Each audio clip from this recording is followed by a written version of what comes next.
तेरा उदारता का लिवरेज। नमस्कार दोस्तों, स्वागत है एक बार फिर आपके अपने चैनल ज्ञान गुरुजी में। और मैं आपके पास हाजिर हूँ लेकर रिटायर यंग रिटायर रिच का अगला पार्ट, जो पार्ट 20 है। और इस सब का पार्ट 1 से लगाकर 20 तक का प्लेलिस्ट में बना चुका हूँ। अभी तक नहीं देखे हैं तो उसको ज़रूर देखिए। और चैनल को सब्सक्राइब नहीं किए हैं, इस चैनल पे नए हैं तो चैनल को सब्सक्राइब करके बेल आइकन को प्रेस कर दीजिए और नोटिफिकेशन को भी ऑन कर लीजिए, ताकि मेरा लेटेस्ट वीडियो और इस तरह का पुस्तक का फुल ऑडियो बुक आप लोग को मिलता रहे। तो दोस्तों, हम लोग पहुंच चुके हैं अध्याय 13 पे और शुरू करते हैं उदारता के लिवरेज। वास्तव में लालची कौन है? कुछ समय पहले एक मशहूर वीकेंड न्यूज कमेंटेटर नाराजगी भरे अंदाज में कह रहा था, मैंने बिजनेस में कदम इसलिए नहीं रखा क्योंकि मैं लालची नहीं हूं। मैंने बचपन में इस तरह की बातें बहुत बार सुनी थी। मेरे माता पिता से मिलने बहुत से लोग आते थे जो यूनिवर्सिटी, शिक्षा संस्थाओं, लेबर यूनियन, पीस कॉर्प्स या सरकारी ऑफिसों में काम करते थे। हालांकि वे टीवी कमेंटेटर की तरह खुलकर यह बात नहीं कहते थे, लेकिन यह अक्सर कहा जाता था, यह संकेत दिया जाता था कि बिजनेस करने वाले लोग बिजनेस के क्षेत्र में सिर्फ इसलिए आए हैं क्योंकि वे लालची हैं। मेरे अमीर डैडी का दृष्टिकोण दूसरा था। वे अक्सर कहते थे, कुछ हद तक हम सभी लालची होते हैं। वह स्वाभाविक है कि हम बुनियादी आवश्यकताओं, बेहतर जिंदगी और रिटायरमेंट के बाद पर्याप्त पैसों की इच्छा रखें। लेकिन कोई व्यक्ति बिजनेसमैन या अमीर है, इसका मतलब कतई दोस्तों यह नहीं है कि वह बाकी लोगों से ज्यादा लालची है। दरअसल मामला इसका विपरीत भी हो सकता है। फिर उन्होंने कहा, ज्यादातर लोग सिर्फ इस कारण अमीर नहीं हैं क्योंकि वे पर्याप्त उदार नहीं हैं। पिछले अध्याय में आपने पढ़ा कि जब किम और मैं अपनी रियल एस्टेट होल्डिंग बढ़ाने का फैसला किया तो सरकार ने अपने खजाने का मुंह खोल दिया। ज्यादातर अमीर बनने की हमारी इच्छा में एक शुरुआती कदम ज्यादा उदार बनने के तरीका खोजना था। हम मामले में कम किराए में ज्यादा लोगों को बेहतर मकान उपलब्ध कराना चाहते थे और हम लोग का यह उद्देश्य था। जब आप इतिहास उठाकर देखते हैं तो आपको पता चलता है कि सबसे दौलतमंद लोग किसी न किसी तरह से बहुत उदार होते हैं। जैसा कि पहले बताया जा चुका है, हेनरी फोर्ड जनता को सस्ती कारें उपलब्ध कराकर बिलियनियर बने थे। उनसे पहले कारें सिर्फ अमीरों के लिए बनती थी। दरअसल अमीर लोगों के लिए कारें बनाना और अमीर लोगों के लिए कारें बनाने वाली कई कार कंपनियां तो आज बिजनेस में है ही नहीं। अमीरों के लिए कार बनाने वाली कार कंपनियां डूब गई है, जबकि फोर्ड मोटर कंपनी विश्वव्यापी औद्योगिक शक्ति बन गई है। और इससे हेनरी फोर्ड का मिशन पूरा हुआ। अगर आप जवानी में अमीर बनकर रिटायर होना चाहते हैं तो लालची होना ठीक है, बशर्ते आप ज़्यादा से ज़्यादा लोगों को ज़्यादा देने के तरीके खोजने के लिए लगातार मेहनत करें। अगर आप यह काम कर लेते हैं ना दोस्तों, तो दौलत पाने का रास्ता आपको अपने आप मिल जाएगा। अमीरों के अनुपात। अमीर डैडी तुलनात्मक अनुपातों को पसंद करते थे, जैसा उन्होंने कहा है। थोड़ी सी तुलना से आप बहुत कुछ जान सकते हैं। अमीर डैडी के लिए रेशियो सिर्फ तुलना थे। जिस तरह पी रेशियो बस एक तुलना है, जैसे पैसे की बात आती है तो अमीर डैडी कहते थे, गरीब और मध्य वर्गीय लोगों के हमेशा संघर्षरत रहने का एक प्रमुख कारण यह है कि उनके रेशियो में कोई लीवरेज नहीं होता है। वे गरीब या मध्य वर्गीय व्यक्ति के लीवरेज रेशियो का उदाहरण देने के लिए 1:1 का प्रयोग करते थे। जब मैं कॉलेज में पढ़ रहा था तो एक दिन अमीर डैडी ने मुझसे अपने अनुपात दिखाए। एक कागज पर उन्होंने लिखा था, बिजनेस 1:5, कर्मचारी 1:300। तो इस तरीके से जो रेशियो है दोस्तों, उन लोगों को बनाना है। और आगे है रियल एस्टेट 1:450, डॉलर 1.6 मिलियन, और शेयर 1:2 मिलियन। दूसरे शब्दों में उनके बिजनेस रेशियो का मतलब यह था कि वे 5 व्यवसायों में रुचि रखते थे और उनके मालिक थे। उनके लिए 300 कर्मचारी काम कर रहे थे। रियल एस्टेट में उनके पास 450 से ज्यादा किराएदार थे। और समझ रहे हैं ना इस रेशियो का, ये रेशियो का व्याख्या यहाँ पे दे रहे हैं कि क्या है कि बिजनेस रेशियो का मतलब यह था कि वे 5 व्यवसायों में रुचि रखते थे, 1:5 जो पीछे के पेज में था, यानी कि वो 5 व्यवसायों में रुचि रखते थे और उनके मालिक थे। उनके लिए 300 कर्मचारी काम कर रहे थे। रियल एस्टेट में उनके पास 450 से ज़्यादा किराएदार थे और इसमें औद्योगिक रियल एस्टेट, स्टोर या रेस्तरां शामिल नहीं थे। वर्ष गुजरने के साथ रेशियो के दाईं तरफ की संख्या लगातार बढ़ती रही। इस कारण वे कम से कम करके ज़्यादा से ज़्यादा अमीर बनते चले गए। और ऐसा होता है दोस्तों, ये केवल पुस्तक में लिखी गई बात नहीं है। इस पे अपने दिमाग को पूरी तरीके से दूसरे फालतू चीज़ों को सोचने में थोड़ा सा भी समय नहीं, बंद कर दीजिए और जो लिखा है बात उसको समझिए कैसा होता है। अमीर बनने का साइंस है, अमीरी एक विज्ञान है और आप उस विज्ञान को खोज लिए तो आपको अमीरी बनने से कोई नहीं रोक सकता। साइंस ऑफ गेटिंग रिच एक पुस्तक है, इंटरनेट पे अवेलेबल है, यूट्यूब पे आप उसको देखिए, उसको खोजिए। इस तरीके का एक पुस्तक आपको पढ़ने से समझ में आता है कि किस तरीके से लोग आगे बढ़ रहे हैं। और चैनल को अभी तक सब्सक्राइब नहीं किए हैं तो क्यों नहीं कर रहे हैं?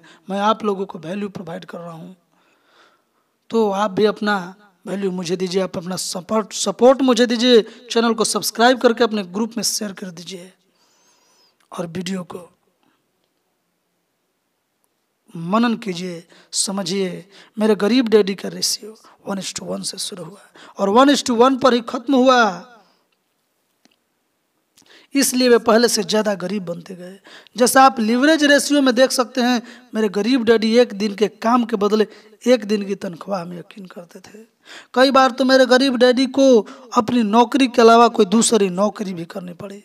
हालांकि वे 2 नौकरियां करते तो थे, लेकिन मेरे अमीर डैडी की व्याख्या के अनुसार उनका रेशियो 1:1 नहीं बना रहा। अमीर डैडी ने कहा था अगर लोग 2 नौकरियां करते हैं तो वे उसी रेशियो पर ज़्यादा घंटे काम कर रहे हैं। 1985 से 1990 के बीच किम और मेरा रेशियो इस तरह दिखता था।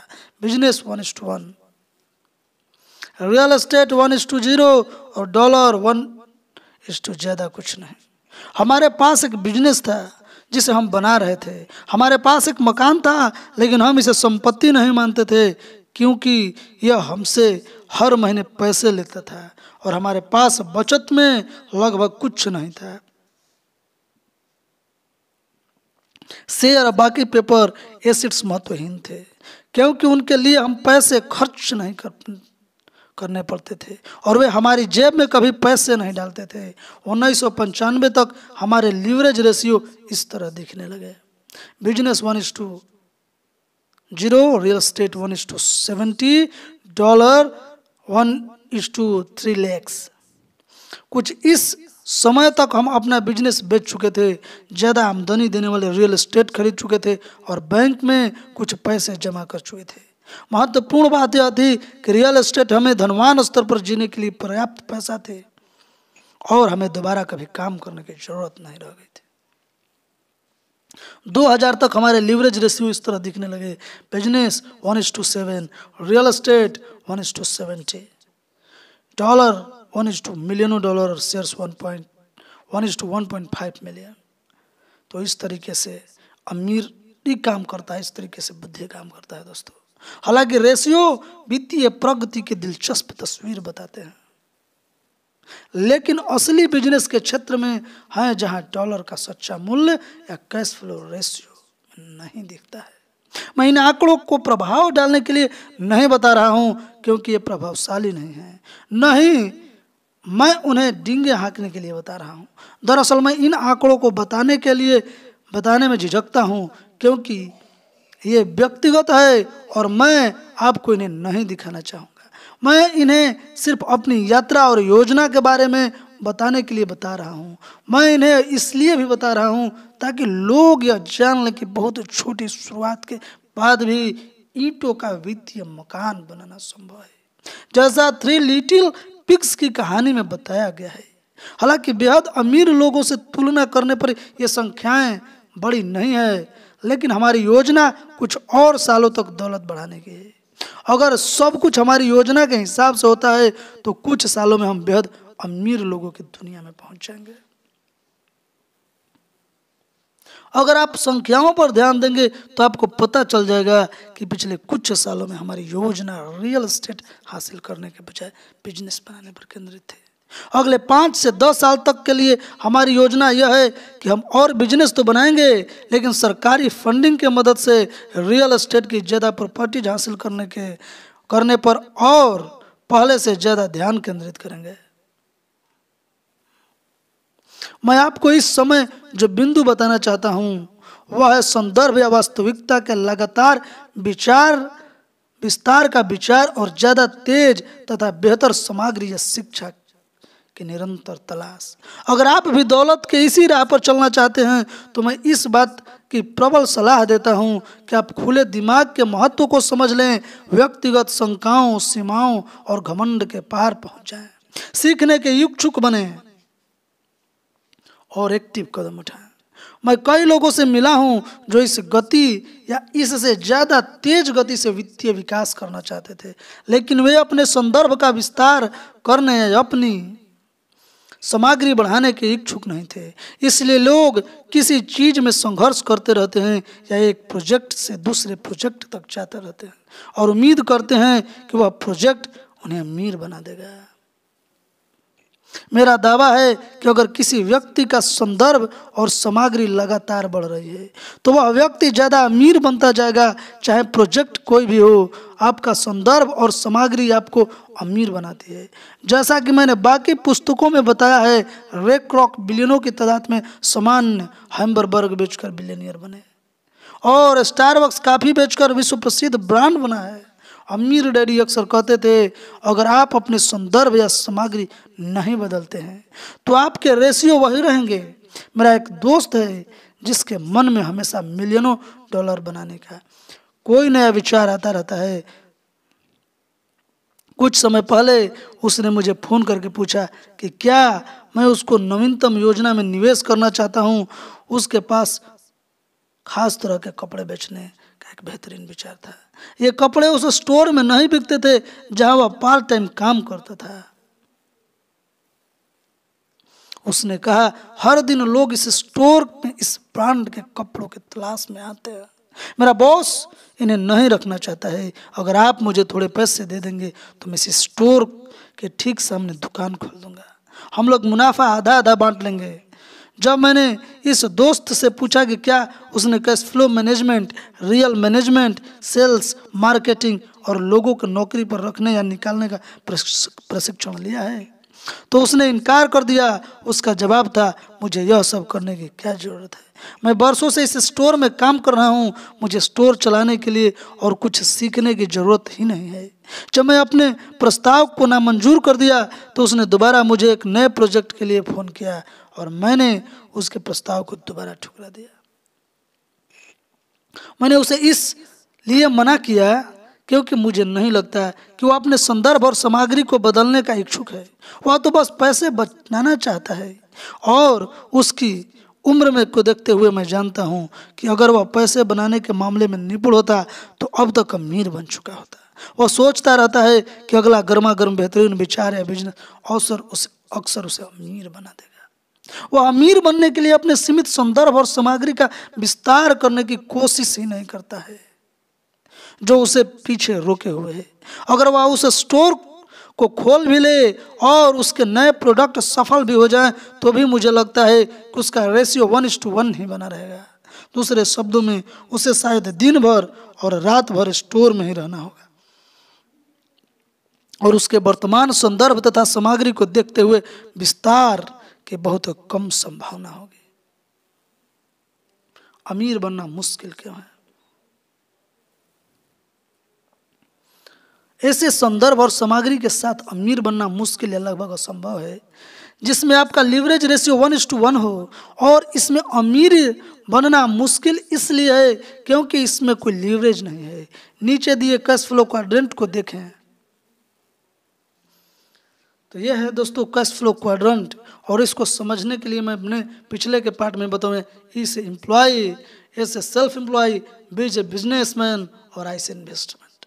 अगर आप एम्प्लॉय रहेंगे तो आपका रेशियो 1:1 है, सेल्फ एम्प्लॉय है तो और घटिया है, 1:1.5 है ये। और बिजनेस में आते हैं तो आपको समझने का मौका मिलेगा किस तरीके से बिजनेस को बढ़ाना है, उसके शेयर्स के बारीकियों को, एम्प्लॉय को समझने को और अपने मार्केटिंग रिलेशन को बनाने को, मैनेजमेंट बनाने के, यानी तमाम तरह की चीज़ें आपको एक कंपनी को खड़ा करने में जो जरूरी चीज़ होता है वो मिलता है। और इन्वेस्टमेंट में आप इन्वेस्टमेंट को सारे चीज़ों को समझ सकते हैं जो आपने बिजनेस बनाने में मेहनत किया था।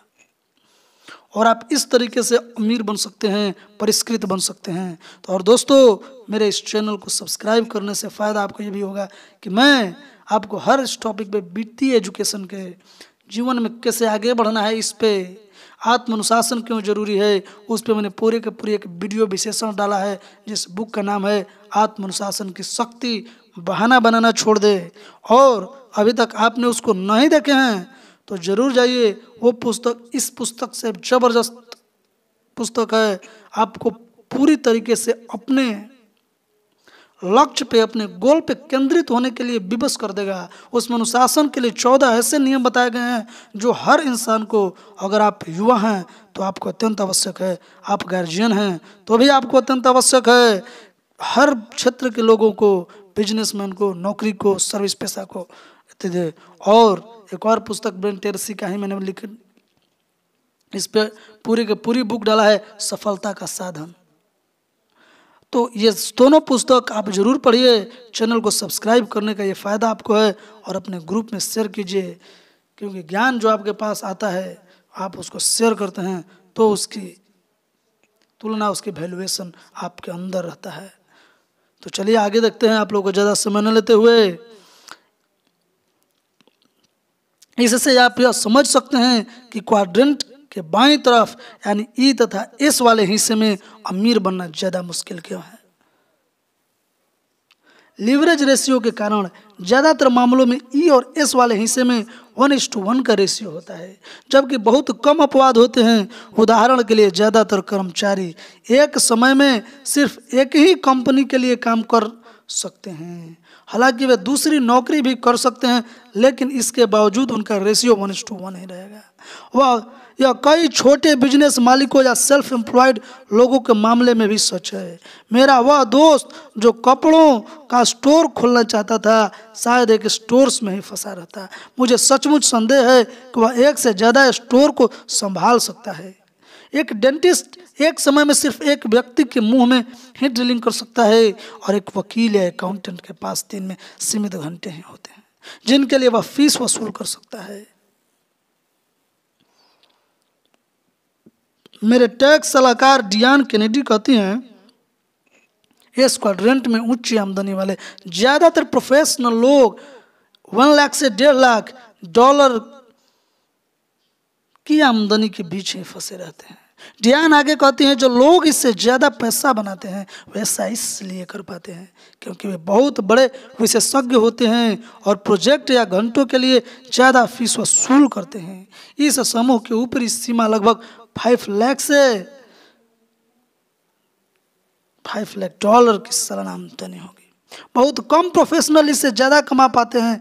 एक बार फिर समस्या 1:1 लेवरेज रेशियो की है। परिकथाओं वाले पिछले अध्याय में मैंने कछुए और खरगोश की कहानी का जिक्र किया है। खरगोश जिंदगी में तेज शुरुआत तो कर लेते हैं क्योंकि उनके पास कोई विशेष उपहार,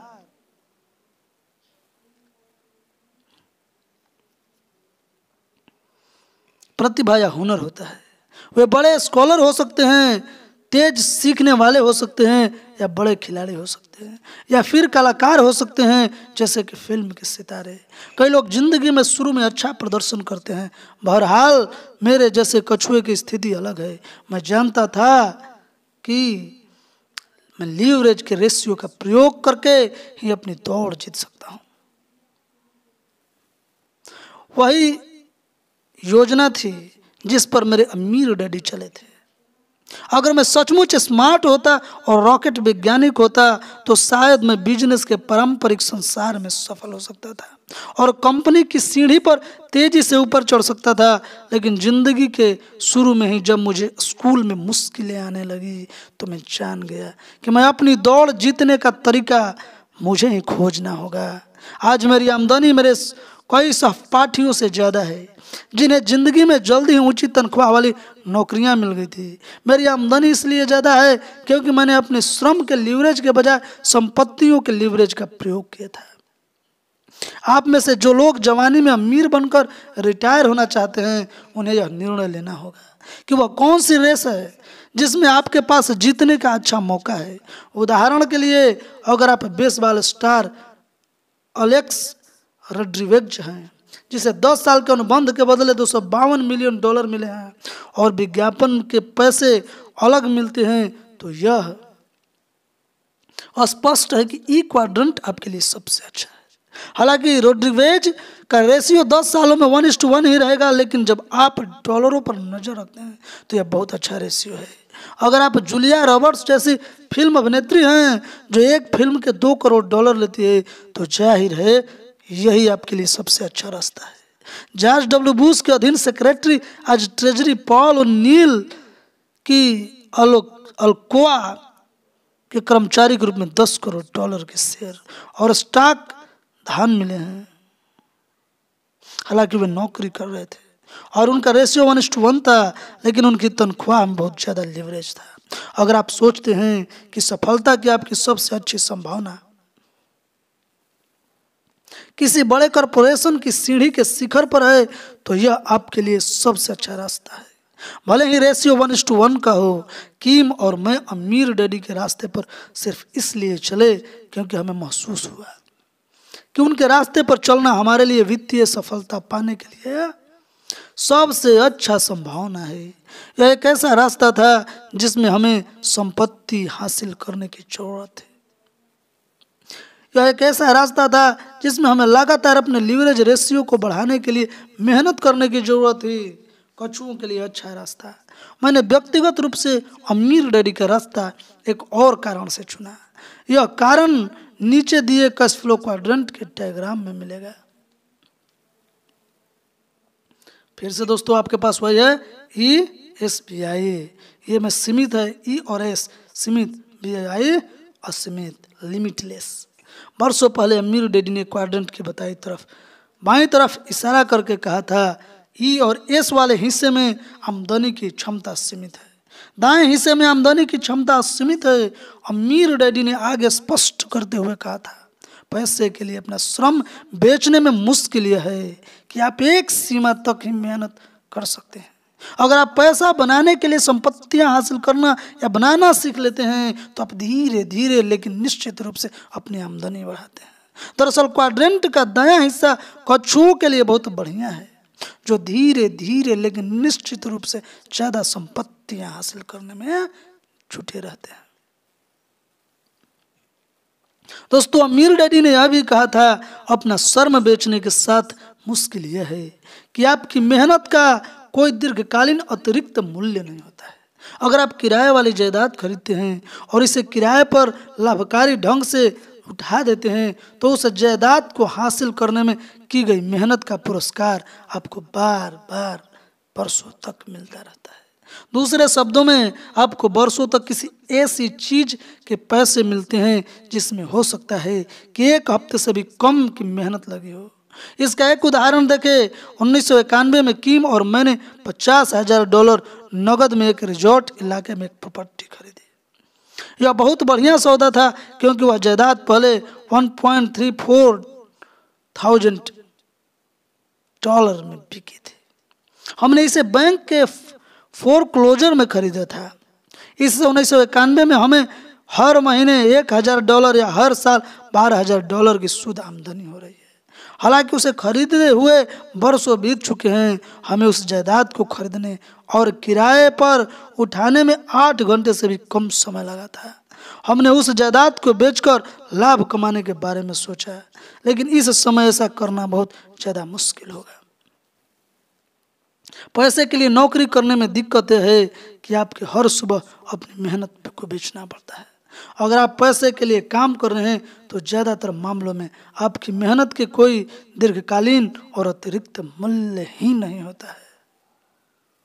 इसके अलावा अगर आप पैसों के लिए काम कर रहे हैं तो आपकी आमदनी की क्षमता सीमित है।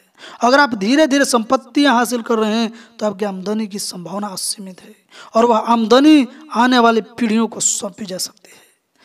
आपकी नौकरी या प्रोफेशन कोई ऐसी चीज नहीं है जैसे आप वसीयत में बच्चों के नाम छोड़कर जा सके। जिंदगी ज़्यादा आसान बन जाती है। अमीर डैडी ने बताया था कि अपनी मेहनत बेचकर पैसे के लिए काम करने का अक्सर यह मतलब होता है कि जिंदगी ज़्यादा मुश्किल हो जाती है, सिर्फ इसलिए क्योंकि ज़्यादा पैसे कमाने के लिए आपको ज़्यादा कड़ी मेहनत करनी पड़ती है। उसने कहा था अगर जिंदगी में आपका लीवरेज रेशियो 1:1 बना रहता है तो आपकी जिंदगी मुश्किल बन जाएगी। अगर आप लीवरेज रेशियो बढ़ाने के लिए काम करते हैं तो जिंदगी ज़्यादा आसान हो जाती है और आप ज़्यादा पैसे बनाने लगते हैं। तो दोस्तों, ये पुस्तक आप लोगों को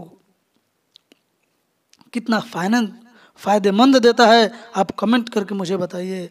और आप लोग भी अगर किसी बुक का रिव्यू चाहते हैं, किसी बुक का टोटल वीडियो चाहते हैं तो मुझे मैसेज कीजिए, मुझे कमेंट कीजिए और मैं उसका वीडियो बनाने का प्रयास करूंगा और आप लोगों का इसी तरीके से ज्ञान वर्धन करता रहूंगा।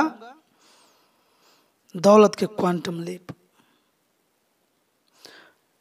हम में से ज़्यादातर लोगों ने क्वांटम लीप यानी जबरदस्त छलांग के बारे में सुना होगा। बाकी लोग एक्सपोनेंशियल घातकीय वृद्धि शब्द का प्रयोग कर सकते हैं, जिसका मतलब है किसी चीज में सीधी बढ़ोतरी से ज्यादा वृद्धि। दूसरे शब्दों में एक और एक जुड़कर दो नहीं होते हैं। दौलत का क्वांटम लीप या एक्सपोनेंशियल वृद्धि में और जुड़कर 5, 6, 7 ऐसे भी ज्यादा हो सकते हैं।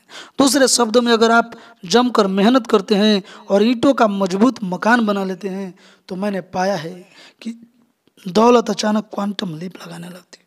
और यह क्वांटम लीप 1:1 के रेशियो पर चलने वाले लोगों के नसीब में नहीं होता है। उदाहरण के लिए 1985 से 1990 के बीच किम और मेरी जिंदगी में बहुत से अधिक संघर्ष थे। 1990 से 1994 के बीच अचानक किम और मेरी दौलत तथा वित्तीय सफलता में जबरदस्त एक्सपोनेंशियल उछाल आया। 1994 से 1998 के बीच जिंदगी एक बार फिर काफी स्थिरता से चली। हमने संपत्तियां बनाने में जमकर मेहनत की और बिजनेस खड़े किए। हमने रियल एस्टेट ज़्यादा नहीं खरीदी क्योंकि प्रॉपर्टी की कीमत अचानक बहुत बढ़ गई थी और अच्छा सौदा खोजने से बहुत ज़्यादा समय लगने लगा था। अचानक 1999 में न सिर्फ मेरी पुस्तकें और गेम्स लोकप्रिय हो गए बल्कि हमारे अन्य कई बिजनेस और निवेश भी प्रवान चढ़ने लगा। ऐसा लग रहा था जैसे अचानक खुश किस्मती का यानी फॉर्चून का सलाम आ गया था। नए दोस्त और नए अवसर सामने आ रहे थे। लेकिन सच तो यह था कि दौलत के इस एक्सपोनेंशियल उछाल का कारण सिर्फ यह था कि हमने बरसों तक मेहनत की थी और कभी कभार वित्तीय झटके भी झेले थे। ऐसा इसलिए होता है क्योंकि संपत्तियों का मूल्य अक्सर एक्सपोनेंशियल गति से बढ़ता है, जबकि आपकी मेहनत का मूल्य सिर्फ समान गति से इंक्रीमेंटली बढ़ता है। उदाहरण के लिए मेरे अकाउंटेंट ने मुझे बताया कि मेरी एक कंपनी का मूल्य सन 2000 में 4 करोड़ डॉलर बढ़ गया। उसके हिसाब से हम इस कीमत पर इस कंपनी को बेच सकते थे बशर्ते हमें बेचना चाहें। उसी मूल्य मेरे एक वकील ने अपनी $25 फीस प्रति घंटे बढ़ा दी। यह इस बात का उदाहरण है कि संपत्तियों का मूल्य एक्सपोनेंशियल गति से बढ़ता है जबकि तनख्वाह सामान्य गति से बढ़ती है। यह इस बात का एक और उदाहरण है कि क्वाड्रेंट के बाएं हिस्से में आमदनी जो होती है ना दोस्तों, उसकी क्षमता सीमित होती है, जबकि दाएं हिस्से में आमदनी की क्षमता असीमित होती है। क्वांटम लीप का एक और उदाहरण उन कंपनियों के शेयरों में देखने को आया जिनके हम मालिक थे। 1996 से 1998 के बीच हम एक पब्लिक कंपनी के शेयर हासिल करने में जुटे हुए थे। वह कंपनी अचानक दिवालिया हो गई और हमने वह सब कुछ गंवा दिया जो कंपनी में हमारे पास था। हमारे शेयर लगभग बेकार हो गए थे, लेकिन हमने उस कंपनी में महत्वपूर्ण हिस्सेदारी हासिल करने में जो काम किया था, उसके अनुभव के आधार पर हमने बेहतर कंपनियों के शेयर सस्ते दामों पर खरीदना सीख लिया। उसके बाद हम अच्छी शुरुआती कंपनियों में बहुत शेयर हासिल कर लेते हैं और शेयर बाजार में की मंदी में भी उन शेयरों को बहुत अच्छा लाभ दिया है।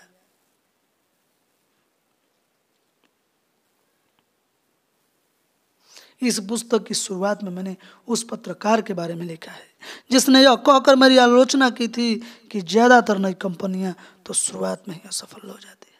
हालांकि बिजनेस शुरू करने में जोखिम अभी भी ज़्यादा है, लेकिन उन छोटी जूझती असफल कंपनियों के चलाने से हासिल जो अनुभव और अनुभव के कारण ही मैं ऐसी कंपनियां शुरू करने में सक्षम हुआ हूँ जिनकी सफलता की दीर्घकालीन संभावना ज़्यादा अच्छी है। जब मैं रिच डैड पुअर डैड और हमारी कंपनी richdad.com की सफलता को देखता हूँ तो पाता हूँ कि हमारी ज़्यादातर वर्तमान सफलताओं में अतीत की असफलताओं का बहुत बड़ा योगदान है। शेरॉन और किम को भी झटके लगे हैं, बिजनेस में निराश हाथ लगी है, लेकिन ये झटके सब बन गए जो उन्होंने सीखे और हमारी साझी सफलता में इनका भी योगदान है। हमने अपने व्यक्तिगत अनुभव से जो सीखा है उससे हम समूह के रूप में अचानक क्वांटम लीप वाली सफलता का आनंद ले रहे हैं। मैं यह सब इसलिए बता रहा हूं ना दोस्तों, क्योंकि मैं आपको अपनी यात्रा जारी रखने के लिए प्रोत्साहित करना चाहता हूं। भले ही आपको जिंदगी की राह में कुछ झटके लगे हों, अगर आप दूसरों को दोष देने या बहाना बनाने के बजाय हर झटके से सबक सीखते हैं तो आपके ज्ञान की दौलत बढ़ जाएगी। अगर आप ज़्यादा से ज़्यादा उदार बनने के लिए लगातार काम करते हैं, ज़्यादा से ज़्यादा लोगों की सेवा करने के लिए काम करते हैं, अपनी लीवरेज रेशियो बढ़ाने के लिए काम करते हैं, तो मुझे विश्वास है कि आपको भी अधिक दौलत की इन क्वांटम लीप या एक्सपोनेंशियल वृद्धियों का अनुभव होगा। You will experience this quantum leap. ऐसा लगता है कि कछुए भी तेज हवा की झोंकों के साथ अचानक छलांग लगा सकते हैं।